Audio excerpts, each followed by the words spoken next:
sisters, Betty and Ruth, and we lived with my grandmother, whose house was on 240 South 11th East. And I went to the Wasatch School. My mother went to the Wasatch School.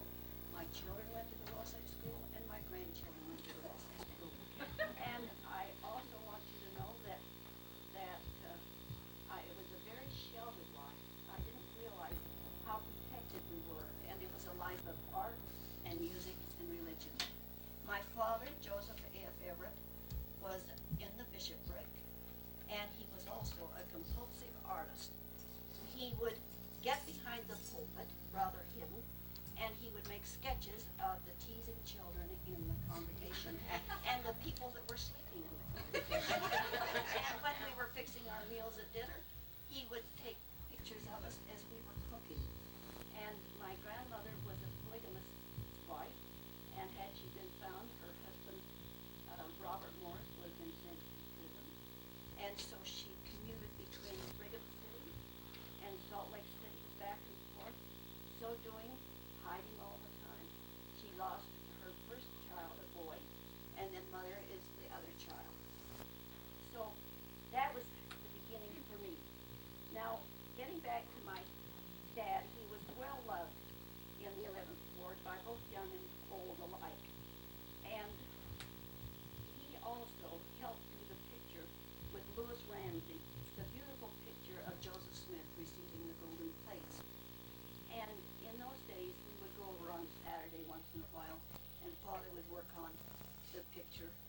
And the organ was always locked at that time, and he had just finished doing the feet of the angel when he was called to the telephone. He went to the telephone, and my sister Betty scrambled up on top of the organ, and she just gently put her fingers through the organ like that. Oh. And he came back, and he quickly had to redo it, but she didn't mean any harm. And of course, I should have been taking care of her. I was always getting in trouble by not taking care of my children, being the oldest. And so anyway, I look back on that, and I thought, that's the reason he went into watercolors. Because I was always getting into the oil paint at home, and we had no place in our little house to dry the pictures. And so consequently, he didn't want to keep on getting after me, and he changed to watercolors, and we could slip them under the bed and just get rid of them as soon as we could. Now, my mother was Josephine Morris Everett, and she was a fine musician, and she was very religious, and she was my father's best critic. She taught me how to sing harmony, and she gave me my first piano lessons, and she was a stickler on grammar, and if we made a mistake, she corrected us immediately, and she had us repeat after her so that it became second nature to us. It was never a problem of speaking correctly because it was automatic. And another thing she did, she helped me to think that I was doing something for the soldiers because I held the yarn but that she was knitting the socks for the soldier boys. So I felt that I was contributing that way. And I got these things just assimilated without even really realizing it. She also made me a little Florence Nightingale headdress, out of a bleached flour sack. And she put a little red cross right on the front, and I made little pills out of butter and sugar, and they were hardened in the icebox, and I wanted to be a nurse when I grew up and help the soldier boys. Well, I'll tell you, now, she also taught us that we shouldn't speak with our mouths full, and that she taught us how to hold our silver utensils and how to use them. And let me see.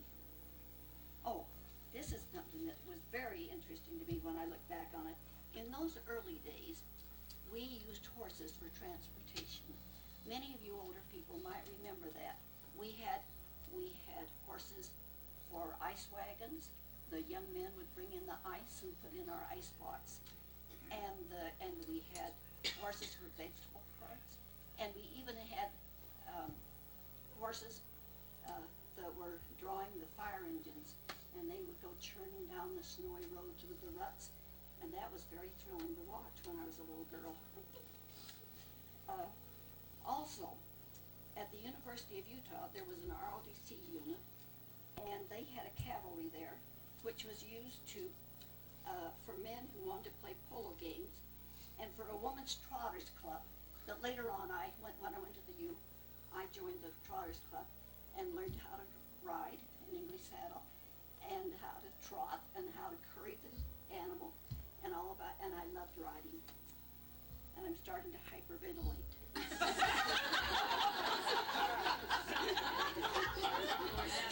Now, when I joined the I was right. Now, on the corner of the Holy Cross Hospital, there was also a little watering trough for the horses, and it was right on the corner of South Temple and 11th East.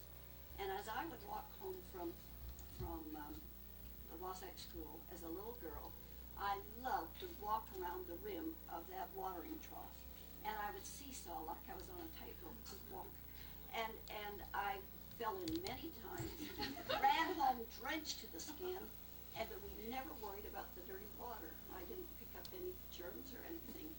And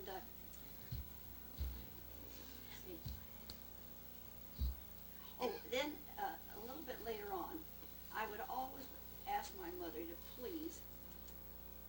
First I got to digress. See, at this particular time, when I was doing this when we were little, I had a very dear friend, Eudora Widsoe, who was the daughter of Dr. John A. Widsoe, who was the president of the University of Utah at that time. And Dr. Widsoe asked my father to please come and be the head of the art department. Well, he was a draftsman in the Oregon Short Line Railroad, and he would rather paint than take an administrative job, but he also didn't want to give up his precious pension because he was always worried about our education and things like that. So he declined. But at the same time, this little Eudora, who went to the steward training school, and I were close friends, and she asked me to come up and please play with her on one Saturday. She said, "You can't miss it. It's just on 6B Avenue. That's where we live. And you just walk right up South Temple, and you'll walk right into it."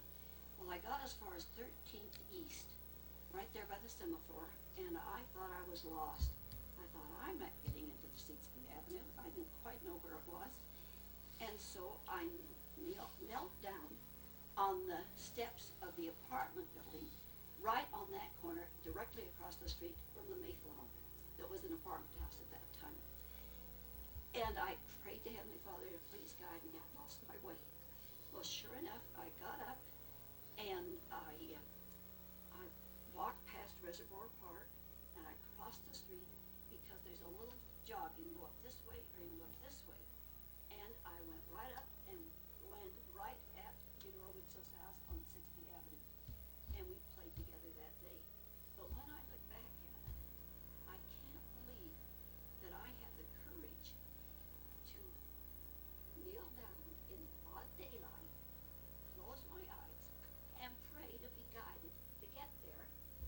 And it now, it was nothing then, because I've always believed in prayer, but I really couldn't believe that I had done that, and I had the courage to do that. Anyway,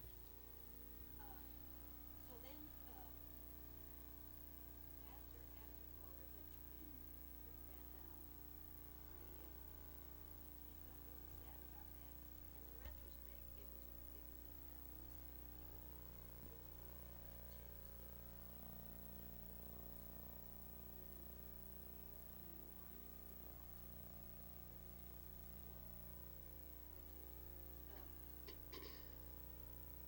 when I was about 14 years old, I was always begging my mother to teach me ballroom dancing.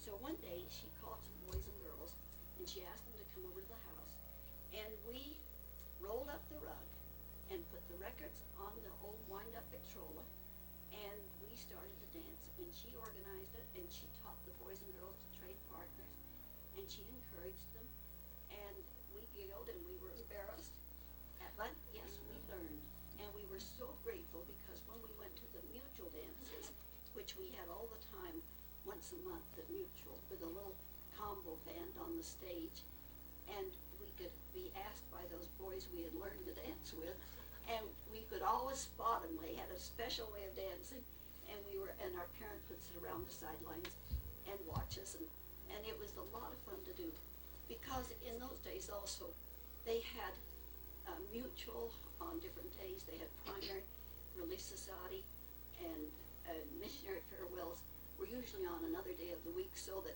you could make up songs about the missionary, and it was lots of fun for you to have a skit about them, kind of. So that when I was about 14, I started playing the organ, and once I was wearing a red dress, and some man in the audience came up and said I was tempting the devil. I didn't know what he was talking about, but anyway, I didn't ever wear that red dress again. Not to church anyway. But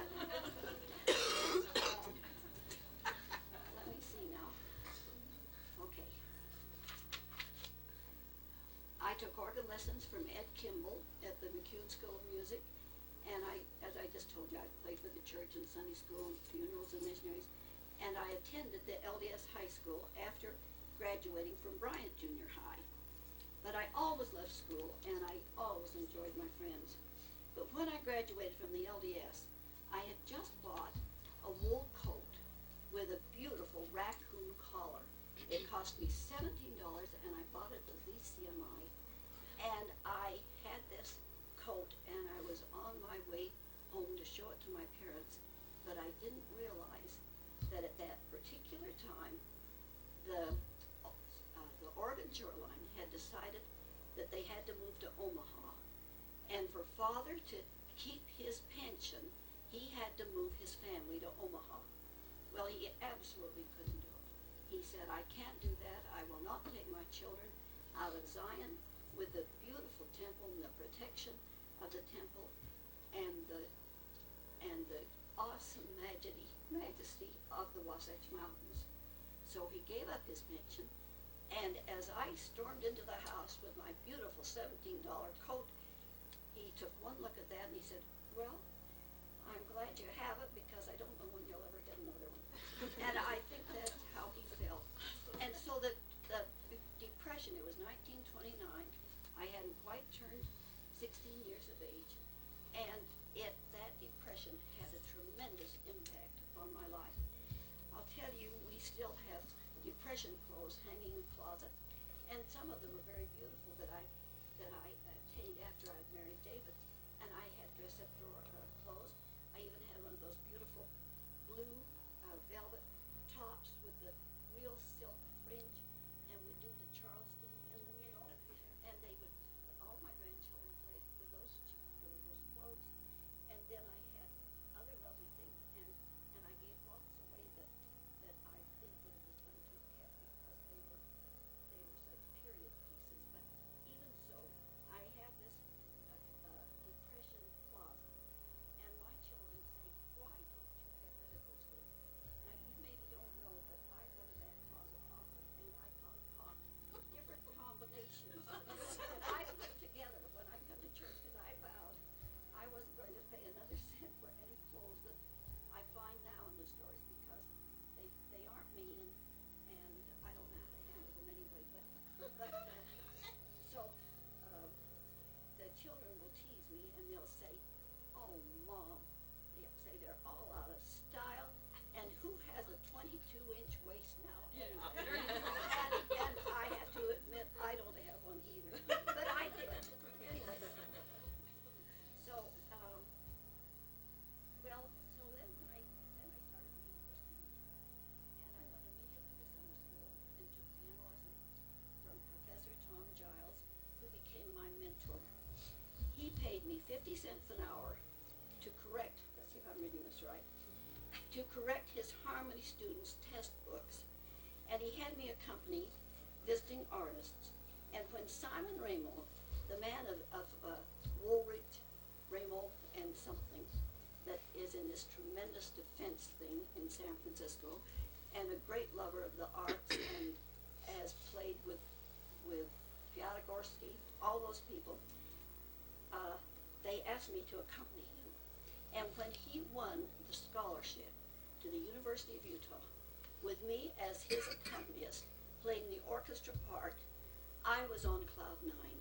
I think my role in life is either in the kitchen or as an accompanist, because I feel much safer and better. I've never had the courage really to play out myself, but I like doing the others so much more. But I was really thrilled, and I love playing by ear, and I love Dixieland jazz, and I thought Duke Ellington was really a genius. I still do. In those days, we dressed up for school. Now this is interesting. You young people, you are so smart.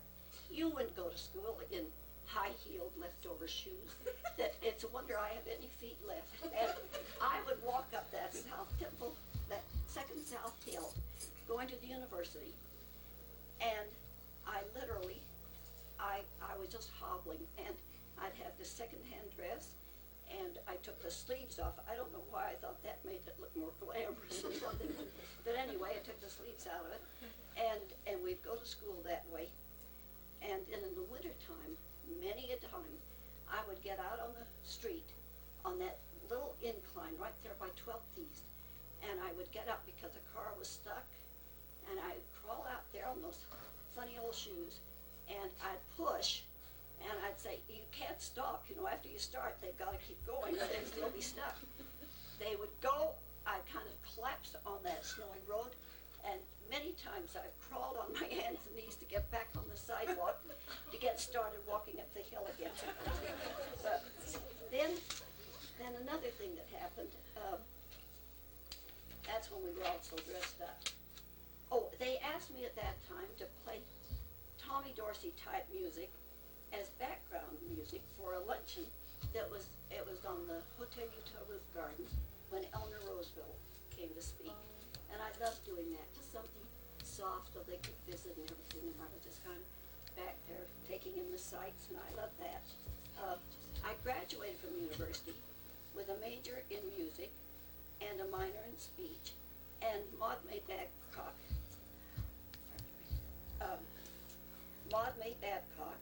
was my speech teacher, and I want you to know that she was a Mormon convert, and she taught Sunday school at Sunday school many times, and that was a lot of fun too. And then there was a wonderful Dean Gibson, who was my math teacher, and believe it or not, I took calculus. I don't ask me to do anything now, but anyhow.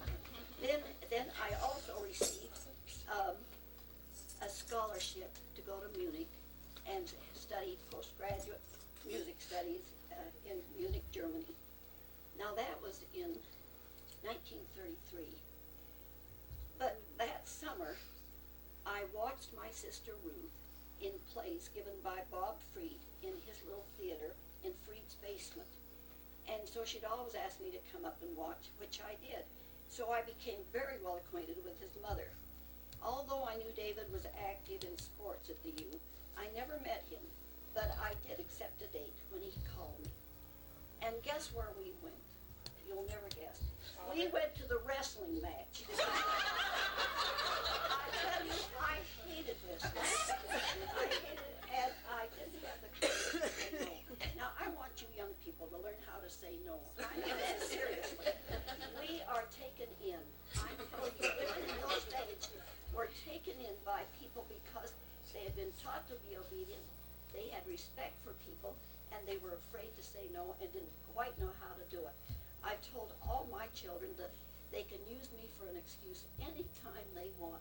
If they want to get out of anything, you just tell them some of those little white lies we learned about today that we shouldn't do. You just tell them that your mother can't stand to have them out late, or anything you want to say. You blame it on me.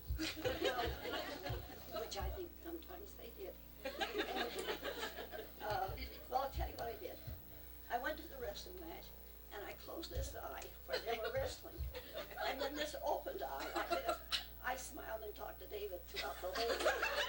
I should think I have turned him off and let him know what he was getting into. But decided to become engaged, or I went with him all summer. And the second date, it was for dancing, and that was a lot of fun. There are a lot of things about the Hotel Utah that I could tell you that are very interesting, but for sake of time, we'll see how long it takes. It was when we decided to become engaged.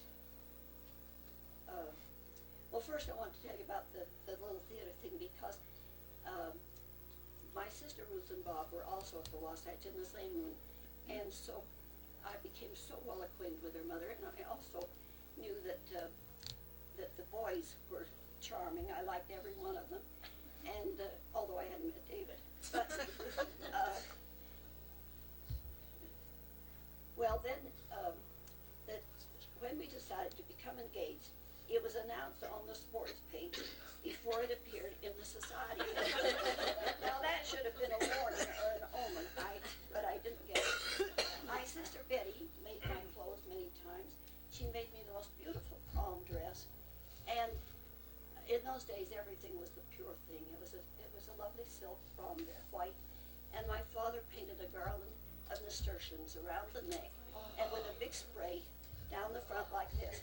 Many times I'd go places, I would be pinned in clothes. We would borrow, I had those lace stockings, and I used to embroider. That's one of the things I did. I was taught to embroider too, and I would try to embroider so I'd keep the squares right, and we'd take turns wearing those crazy black stockings. Then she also made my wedding dress, which I carried in a box to the Freed home for my wedding, because they were so kind as to let my wedding be there, because we certainly couldn't have had it in our little house. And by that time, we were hiding all the paintings under, if anyone came for a date, we would slip them under the bed or somewhere, so that they wouldn't be in the way, and yet we loved them. It wasn't that. It was just that I guess you're embarrassed when you're young. Well, this is funny, but it's really sad. I looked over towards my mother, just as she was sinking slowly, leaning against the wall, and just kind of slowly sinking down like this, just kind of fainting, just slowly like that. And I looked at her with horror. My father had just given me, I guess, whatever you do. Levi Edgar Young married us, and Gil Richards, Dr. Gil Richards, that sweet man, saw my mother at the same time, and he grabbed and helped her before she fell right to the floor, and then he just kind of pulled her up again. Well, as I say, it's poignant, but it was funny. Then, now, we were married, as I said. We had 3 worthless daughters, as I called them, because he was so disappointed. Really, he was disappointed. He'd grown up with 5 brothers. He didn't know anything about girls. He was very shy. I certainly didn't know anything about boys. I was shy. Anyway, and he wanted 6 sons. And in those days, they didn't realize that it was the man who determined the sex. And the next morning when David went to school after Jasmine was born, that reminds me, I've got to pass these pictures because I want you to see this, and you can turn them over and look at the backs, because this is the 11th ward where the painting was. And this is my mother and Jasmine, and this is my father. So now let me get these. This is my father painting and holding his painting, and this is the Shah of Iran. And there's a picture here of, I'll get to this later. There's a picture of a Brabanel. Thank you. And those are the things. All right, We'll just start. thank you.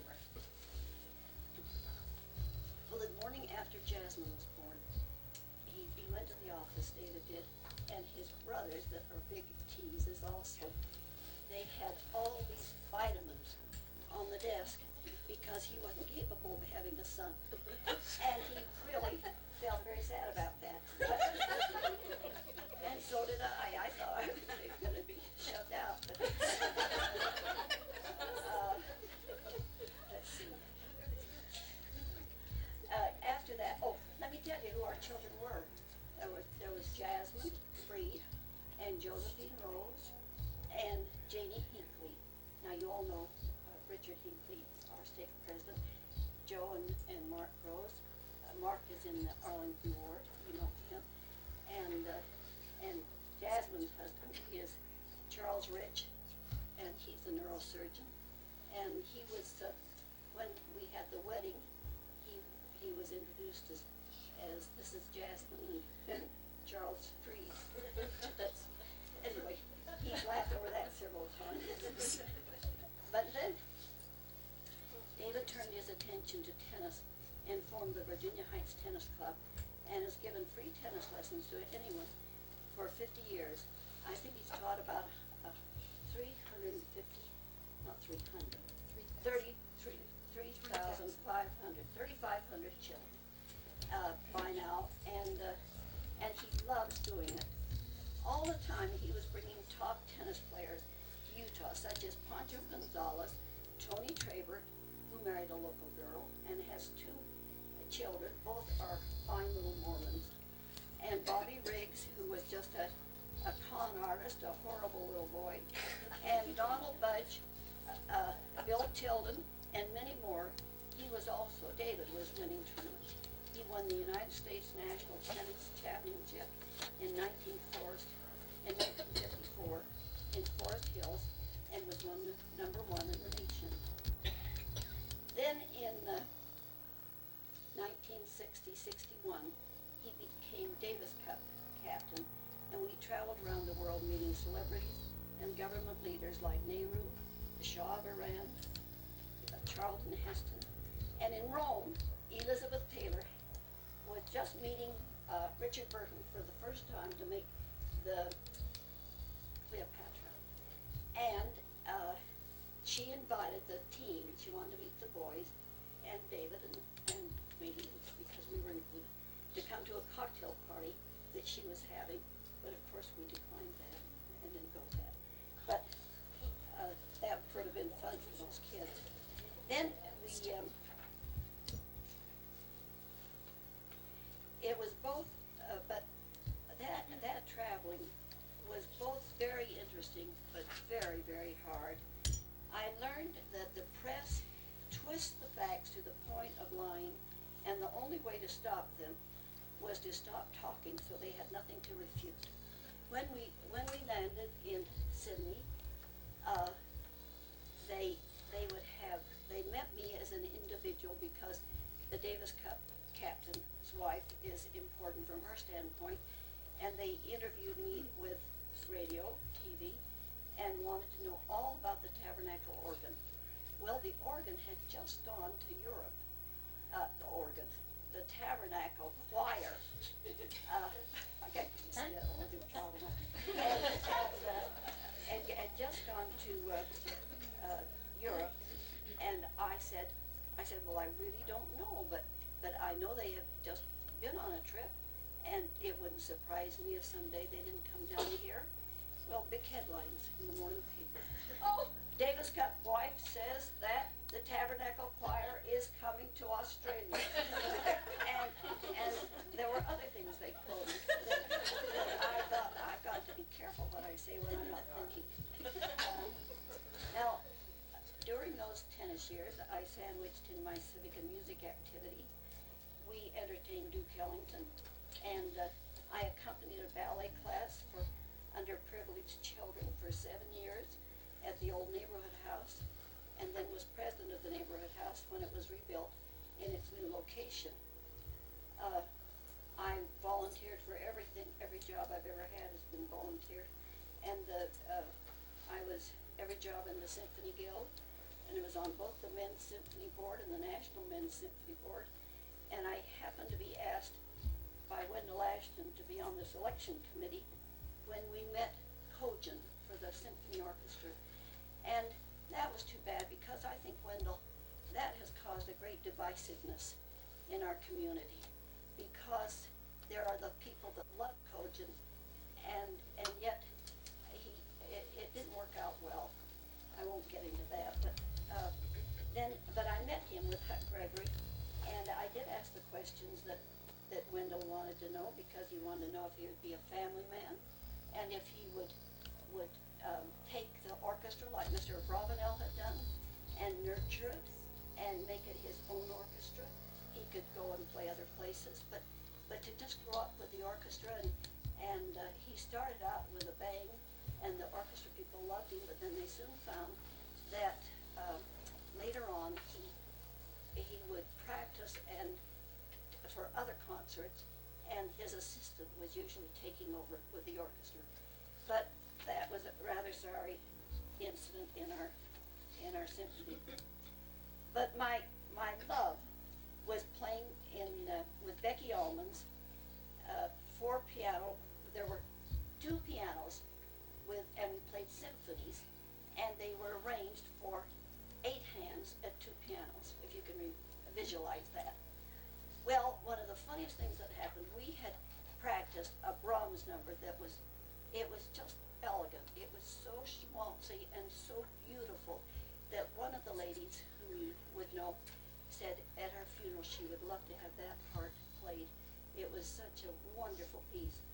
Well, we got that down very well, and we invited a few friends, and we had a little concert for them. Ted Brown was one of the members of our group, and he called Becky Allman the next morning, and he said, "My, I was impressed with David." He said, "I didn't realize he loved music so much. I noticed he put in his hearing aid." And Becky Allman said, "Hearing aid? He wasn't listening to the music, he was listening to the games." So that's what, because that really is kind of funny.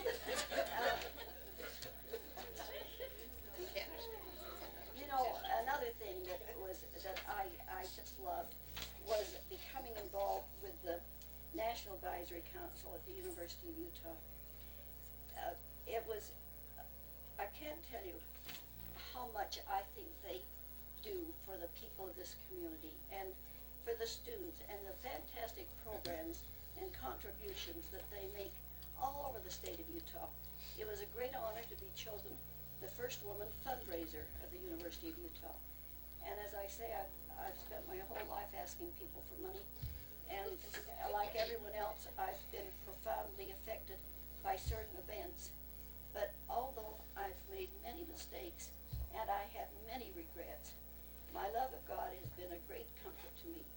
I realize how important right choices are for all you young people. That is really paramount. Although my father traded paintings for dental work, doctor's bills, music lessons, I'm still depression oriented, and I've told you about the clothes. I really believe that I'll tell you something I really believe. My children are very important to me, as so are yours. But I believe that if you refrain from criticizing them when you're listening to them and talking to them, that they will eventually tell you almost everything. And you can help them so much. But after they've done something, don't rub it in and criticize. Wait until later on and then caution them not to get into the same box again, if possible. I think you can mold them and help them. And if you can tell them that each one is unique and that each one has different talents and that each talent is as important as the next talent. We need everyone's talents to work together to make a better life for everybody. You don't need to think that you're being put down because someone else is receiving praise. It has nothing to do with your qualities. So that if you could really think, oh, I'm glad that they're getting this because they're not talking about me. It isn't diminishing anything I can do, and it can make your life so much easier. And I do believe in forgiveness. I think that people that hold grudges and are bitter, I think they destroy themselves within, and the other people don't even know they're mad at them half the time. And yet you have this bitterness. I do believe in those things very strongly. uh, our house was always filled with the children, their friends, and all the tennis kids. And of course, by now I'm sure that you realize David and my interests are very different.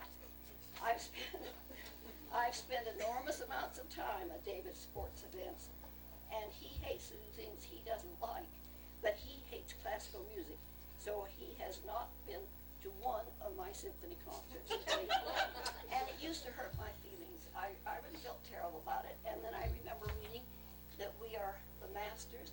We don't need to be hurt. If we're hurt, it's our own fault. And so I changed my thinking, and it was kind of hard because I really was hurt at first, but I realized that it made me into a much stronger person. Furthermore, he loves the Mormon philosophy. He's very grateful that our children were all married in the temple.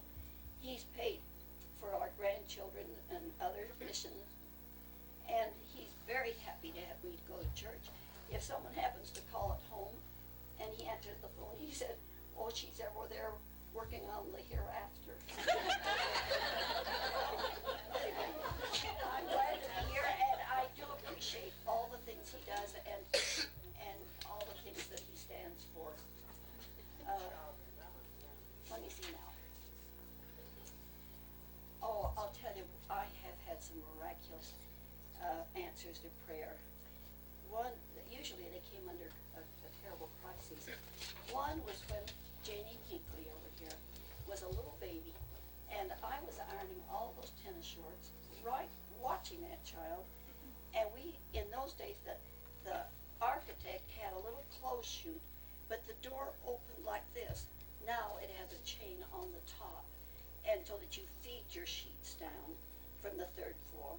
But this way, I turned around just as she had crawled into that clothes chute. She went head down, and she had struck the bottom before I'd even started down the stairs. And not a whimper, not a sound. And I tell you, she fell 3 stories down our clothes chute, and like a karate board, I don't know if her head or her shoulder hit this board that opened up like that. And underneath was a big box of soap, so it couldn't go far. And right on the next thing was the cement floor.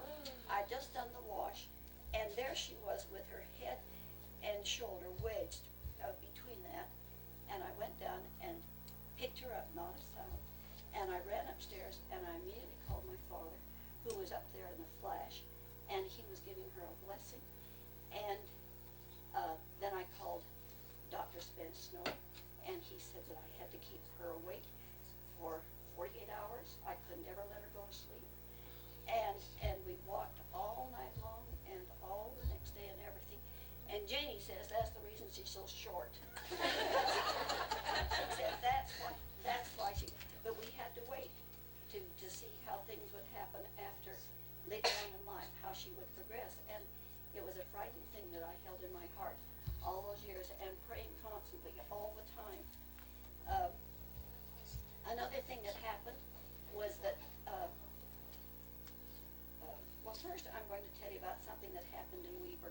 I used to love to go to Weber, and I looked out of the window, and here was this horse that was flailing its legs. David had gone fishing, and I used to love to ride horses and go up and sit on a rock while he fished and read. It was beautiful. The lakes were beautiful. It was magnificent country. And here was this horse that had been tied in such a way that the noose was strangling its neck.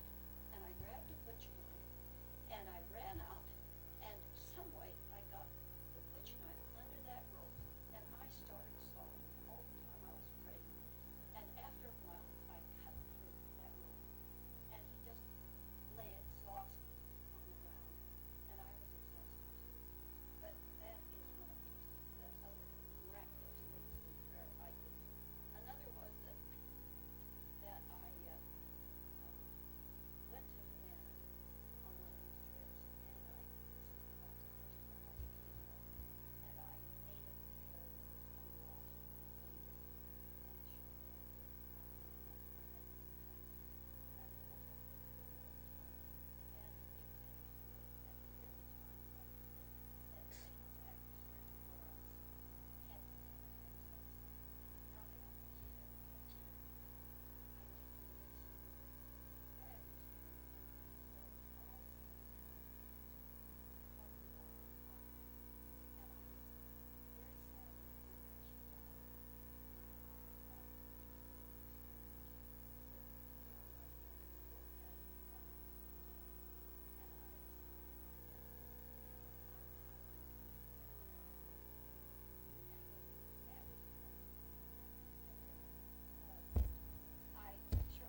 window. It went against everything that Mother had ever believed in. And so she did what she was told, but he died very quickly after he got this cold air in his lungs. And you know, she never stopped crying. She couldn't accommodate that, and he had just scribbled some crayon on our kitchen wall, and she would never let us wash it off. And so I happened in on her one day, and she was sitting at the table. Now, I want you to know she never lost her ability to think like I have lost, and I'm not saying that facetiously.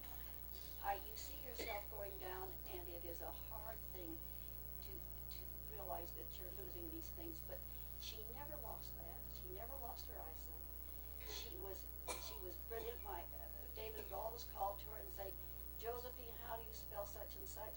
She could spell anything. She was a legal secretary. She was really not one to fantasize. She told you the truth. She was up-faced about things. Well, one day I went in, and she was sitting at the dining room table, and she had been crying, and she said, Blanche, do you know that my father just touched me on the shoulder, and he said, you don't need to worry about Paul. He's here waiting for you, and you can have the pleasure of taking care of him when you go. And from that moment on, she never cried again.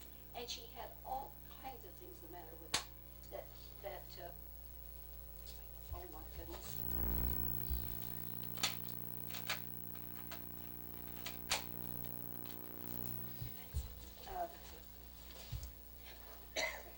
Well, let's see. I told you about the horse and the James falling and the pear, the hepatitis, and oh, this is a fun story. We had an old cabin in Weber during these days, and it was in the fireplace smoked. We had 3 rooms, and the babies were put in little snuggle bunnies because the screens were on the windows. They didn't have windows. I mean, on the openings that were boarded up during the winter months, and so they were very cold in there. And if there were a cloudburst or anything, it leaked. Everything leaked. And this time, it leaked. There was a cloudburst. It just happened to leak on my side of the bed and not on David's.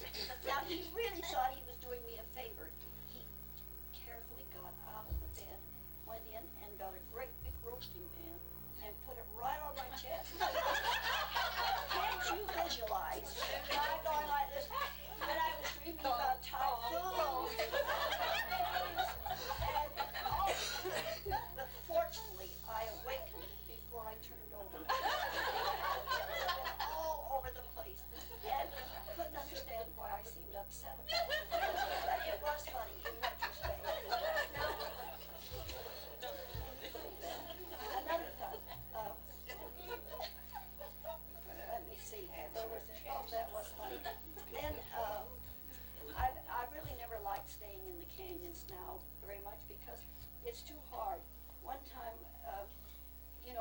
the children would bring their little friends with them, and so I had extra children, and it was hard cooking. We had a coal stove, and in fact, the roasting pan was the little pan that I bathed Janie in when she was a little baby. And then, this is something though that was really scary for me. She was older, and the coal stove had been replaced by a gas stove, and she knew how to light the oven. But as she was lighting it one day, this was when she was at East High School, and she was lighting it, and the match went out, and before she could light another match, the gas fumes came enough that when she put that to the burner, it exploded in her face. It took off all the hair around here, her eyebrows, her eyelashes, and I had just that morning read in the Reader's Digest that if you put ice or ice cold water on a burn, it stopped the burning process immediately so that it wouldn't get so deep. It would really stop it. Well, I ran outside because we had a little trough like everything with running water where we kept everything cold. And I scooped up that ice cold water and I brought it in. And all that night, Janie would act like she was swimming and she would breathe, you know, like that. And we just kept that water. I kept 2 pans of water going. And she did that all night long until in the morning we were able to get her down to the doctor, who said that that had saved deep scarring on her face. But she kept going to school at the East High, and her skin blackened and would fall off a little bit, and all these things, and was mottled. But she just kept right on going, and she recovered, and that was another answer where I felt.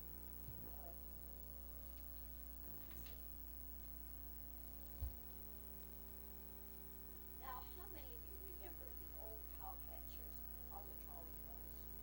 Because that was fun.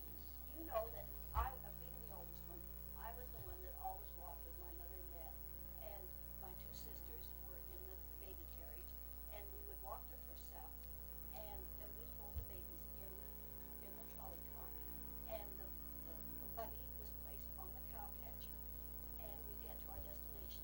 We'd get out of and pick up the buggy. We'd put the 2 youngsters in there, and then we'd walk to wherever we were going to go, which might have been miles away. But that was fun. When I look back on that, I've forgotten all about that. And when we first built our house, which was 50 years ago, we bought a very gentle, easy-gated little mare named Sparky in a horse trailer that stood on the side of our house in those days. There were very few houses there, and we tied her to a post on our porch. It didn't have screens at that time, and we'd tie Sparky on there. And every night after dinner, David, who cut the lawn by a regular lawnmower, would take the car and he'd go around and get gunny sacks full of grass clippings from all of the neighbors to bring back so that Sparky could be fed at night. And that was a fun thing that we did all the time. And that little Sparky was so easy-gated that all the children in the neighborhood came and rode on her and thought they were wonderful riders because she just kind of had a little easy-gated. They thought they were so good that they all learned. Another thing, I rode on her all over these hills, and I loved to ride, and it was one of my most glorious summers. But then in the winter, when it got fall, we took her back in the horse trailer and took her to Camas. Let me see now. That was good. I just think what has occurred in my lifetime, the men walking on the moon, bringing in the voices which are circling our globe, the radio, the FM, the TV, the movies, the tremendous strides in medicine, and what is being done for people, especially the painkillers for the suffering. I feel the wonderful things that have been done for me are modern-day miracles. I really do feel that the doctor who invented the Charlie hip, which I was eventually given, must have been inspired by God. In the old biblical days, when a cripple was told by a prophet of God to pick up his crutch and walk, faith has made thee whole. I feel I am also a miracle through faith and prayer, and doctors who have been inspired by God to take care of me, because I keep going back to the hospital for this thing or for that thing or for another thing. I don't know about this enduring to the end. I don't know if I'm going to be that good about that, but I want you young people to think about your choices. I've written something about you. Now let me find it.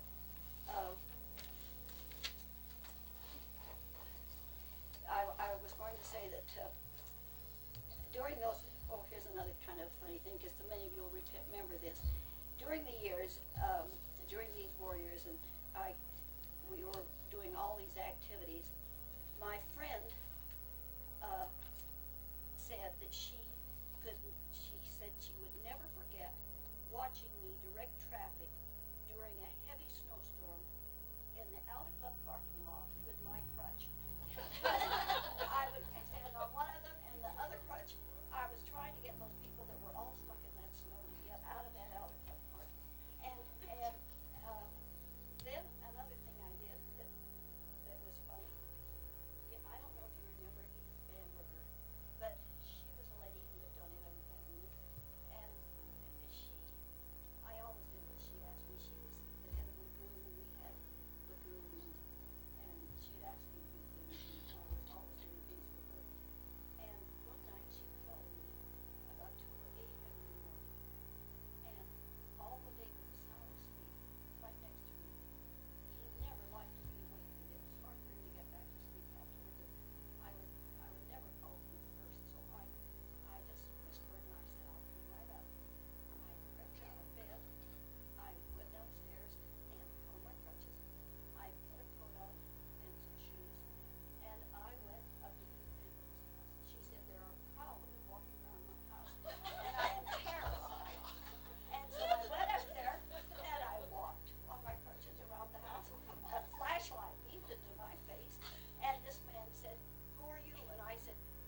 said, you go back to your house and you telephone her and tell her so that she won't get afraid.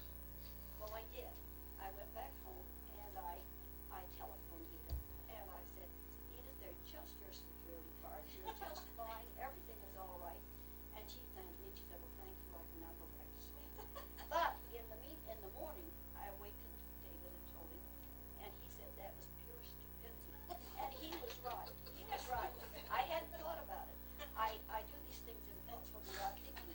I gave her once it wasn't an old fur coat. It was a beautiful fur coat that my mother-in-law and David had given me. But I didn't realize that furs lasted forever. And she said that she had a cleaning lady that needed a coat, and I said, you can take this with you. But they never, neither David nor his mother ever chastised me about that, which brought tears to my face and I was glad if she gave it to the cleaning lady. That was all right with me. But getting back to going up to Edith Bamberger's, Dick Hinckley, when he heard about it, he said to Jane, what do you think your mother thought she was going to do? Knock him over the head with her butt? Well, now that's how stupid I am. And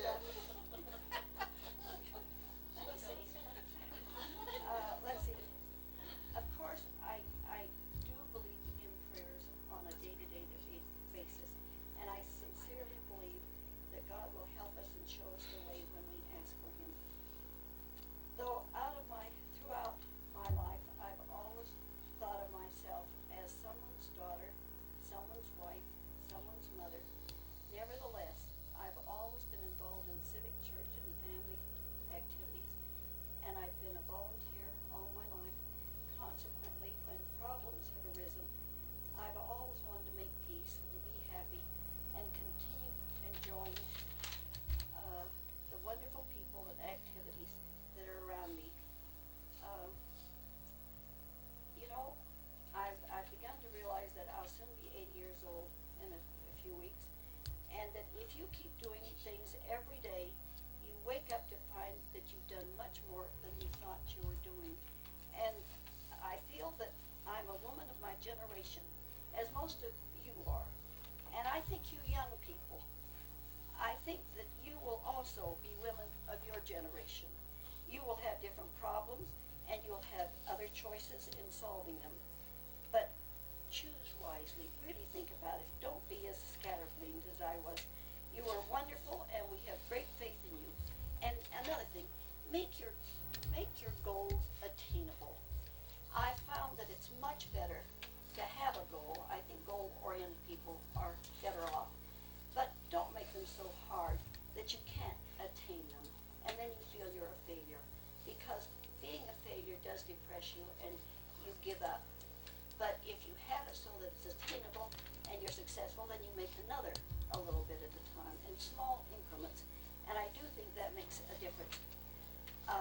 I'm grateful that our wards were divided. We've lived in our house for 50 years, and I've been in several wards. I've loved getting to know all of you and all the things you do and have done.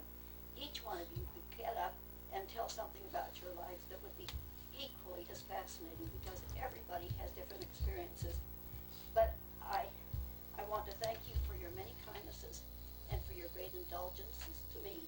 I remember when I was playing over here one day and I couldn't make that finger bend, and I had to quickly bend it to get it down on the note. I don't know if you're aware of that, but I surely was, and it impresses me.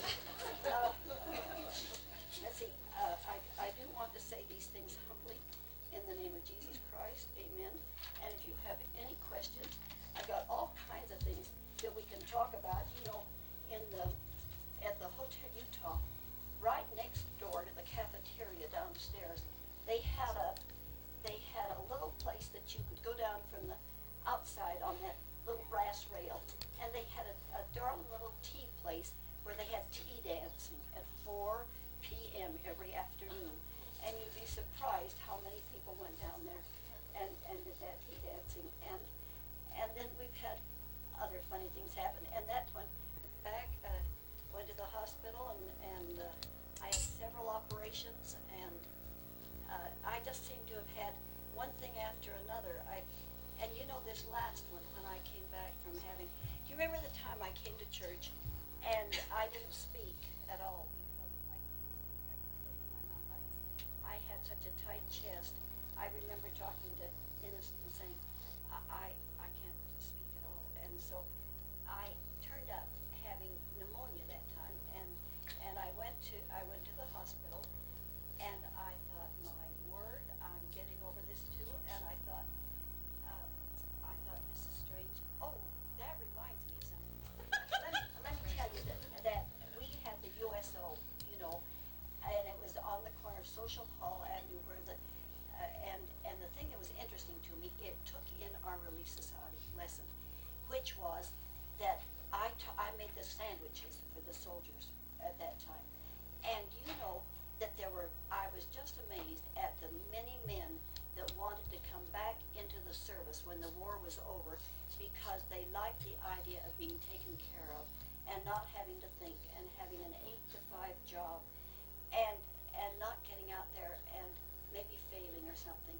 And I think that was part of my problem. I think I was afraid to accept things for fear that I wouldn't be good enough. I really think that and then afterwards when someone else did it, you know, then I thought, well, I think I could have done that maybe, but I didn't. I really didn't have the confidence then, and I certainly didn't want to do this. I want you to know I prepared for this. It's like I'm going to give a lesson to the Congress or something. I let my children read it. One of them said, well, you spent the first 4 pages on your father, the next 5 pages on your husband, the next on the Davis Cup, and you haven't said one word about yourself. Are you supposed to talk about them? Are you talking about yourself?